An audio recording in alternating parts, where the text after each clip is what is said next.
তোমরা যুবক ছেলে যারা আছো, যার বাড়িতে উপযুক্ত বিবাহের উপযুক্ত বোন আছে, কিংবা ক্লাস 6 7 পড়ছে, 6 থেকে শুরু হয়ে যায়, 5 থেকেও শুরু হয়ে যায়, এই ধরনের বোন যাদের বাড়ি আছে, যুবক ছেলের সাথে বন্ধ করে কোনোদিন বাড়ি আনবা না।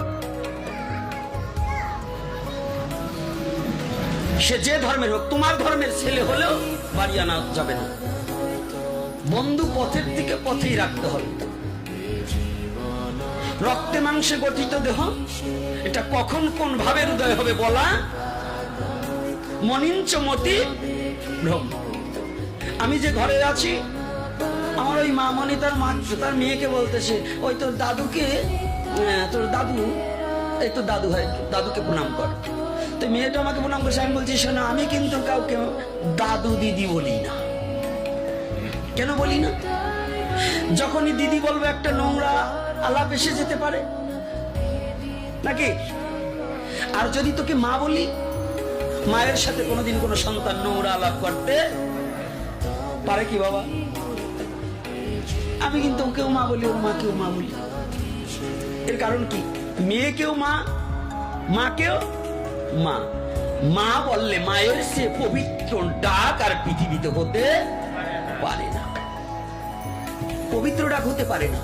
তাই হে যুবক এবং যুবতী, তোমাদেরও বলে দিচ্ছি, যুবতী নারী যারা এসেছো, মা, সনাতন ধর্মকে রক্ষা করতে হলে সনাতন ধর্মের স্বার্থে, টুকটুক করেন না, সনাতন ধর্মের স্বার্থে, সনাতন ধর্মের জানার সাথে, বোঝার সাথে, সনাতন ধর্মটাকে হৃদয়ঙ্গম করার সাথে বলছি, সনাতন ধর্মের এই পবিত্র ধর্মকে রক্ষা করতে হলে তোমার নিজেকে পবিত্র হতে হবে। আর নিজেকে পবিত্র হতে হলে তোমার কিছু কিছু জিনিস বর্জন করতে হবে।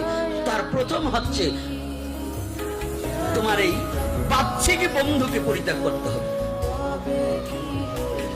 ধর্মের মা বাবা সহজে পাতানো যাবে না, কথাটা বুঝছেন? ধর্মের আজকাল কিন্তু সনাতন ধর্মের এই ধর্মের মা বাপ পাতাইয়ে কিন্তু অকাম বেশি ঘটছে।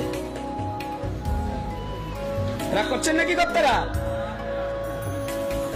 ধর্ম খুব ভালো জিনিস, কিন্তু ধর্মের ভিতর যদি অধর্ম ঢুকিয়ে দেন তাহলে খারাপ না? সাধু কর্তারা রাগ হচ্ছেন? তাহলে আমাদের কি প্রয়োজন?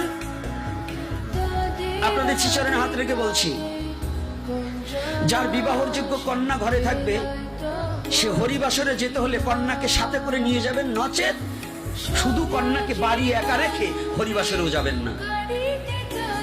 যার বিবাহের উপযুক্ত কন্যা আছে, তার বৃন্দাবনে যাওয়া নিষেধ আছে, তীর্থ পর্যটন তার নিষেধ, ওই কন্যাকে বিবাহ না দিয়ে। যদি আপনি বৃন্দাবন এবং তীর্থ পর্যটনে যান, ওই কন্যা যদি কোনো রকম দুশ্চরিত্রের আশ্রয় নেয়, যদি ওই কন্যা যদি অসতীত্ব বহন করে, যদি কোনো অপকর্মে লিপ্ত হয়, ওই অপকর্মের পরিপাকে যে পাপ হবে, সেই পাপের ভোগ আপনারও ভুগতে